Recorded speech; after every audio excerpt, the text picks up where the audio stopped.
Les menaces rigolotes de la Belgique, chronique d'une incompréhension diplomatique et d'une leçon de souveraineté. Il est des déclarations qui, sous le vernis policé de la diplomatie contemporaine, trahissent une condescendance persistante, presque anachronique. La récente sortie d'une ministre wallonne belge, menaçant de suspendre des financements climatiques à l'endroit du Sénégal, au motif d'un durcissement législatif sur des questions sociétales notamment l'homosexualité, relève de cette catégorie d'injonctions qui oscille entre maladresse stratégique et résurgence d'un paternalisme que l'on croyait relégué aux archives de l'histoire. Car enfin, de quoi parle-t-on ?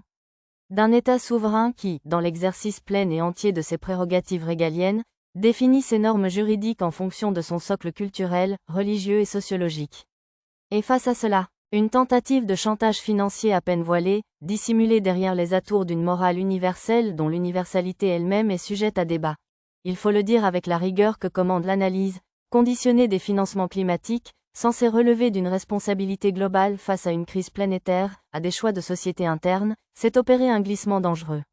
C'est instrumentaliser la solidarité internationale à des fins idéologiques. C'est, en somme, substituer à la coopération un rapport de force. Mais peut-être cette posture procède-t-elle d'une méconnaissance profonde de ce qu'est le Sénégal.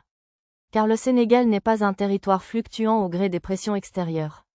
Il est une nation forgée dans l'histoire, consolidée par l'épreuve, et structurée autour d'un triptyque qui n'a rien d'incantatoire. Un peuple, un but, une foi. Cette devise n'est pas une simple formule. Elle est une architecture mentale collective, une colonne vertébrale identitaire. À ceux qui agitent la menace financière comme levier d'influence, il convient de rappeler une autre maxime, plus austère, plus radicale, mais infiniment révélatrice. On nous tue, on ne nous déshonore pas.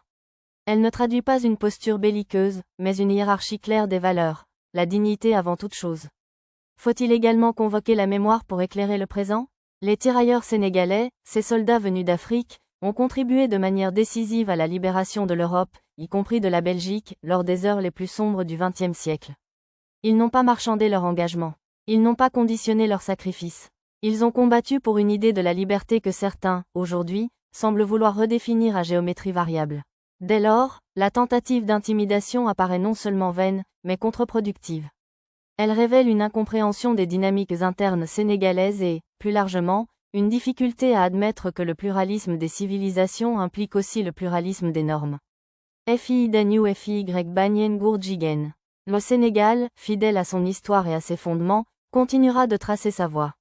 Non pas dans le rejet du monde, mais dans le refus de toute immixtion qui viserait à altérer ce qu'il considère comme l'essence de son ordre social. La coopération internationale, pour être féconde, doit reposer sur le respect mutuel et la reconnaissance des souverainetés. À défaut, elle devient une injonction. Et toute injonction, fût-elle enveloppée de bonnes intentions, appelle inévitablement une réponse. Celle du Sénégal est claire, la dignité ne se négocie pas. Aucun chantage financier, aucun chantage militaire, aucun pays occidental ne faudrait reculer le Sénégal et son Premier ministre Ousmane Sonko. Sénégal, le pays de Sérigné Touba, pays de Sérigné Babacar Sy, pays de Malick Sy, pays de Baye Niasse. Bref, le Sénégal n'acceptera jamais les homosexuels. Somme affilée dit dégager de mon pays.